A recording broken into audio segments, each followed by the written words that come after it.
نبی کریم علیہ الصلوۃ والتسلیم کا خیال نماز میں نہ آئے کیسے نہیں آئے گا؟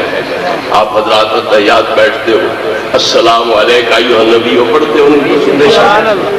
پھر سرکار کا خیال آئے بغیر السلام علیکہ ایھا النبی کیسے؟ نہیں۔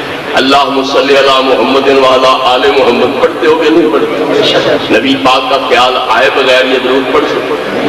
اللہم بارک علی محمد وعلی آل محمد پڑھتے ہو کہ نہیں؟ نبی پاک کا خیال آئے بغیر یہ پڑھا جا سکتا ہے؟ پھر قل هو اللہ احد پڑھو، بڑی توحید والی صورت تو یہی ہے، قل هو اللہ احد۔ لیکن قل پڑھتے وقت کوئی نہیں پتہ چلے گا کہ اللہ رب العزت قل کس کو فرما رہا ہے۔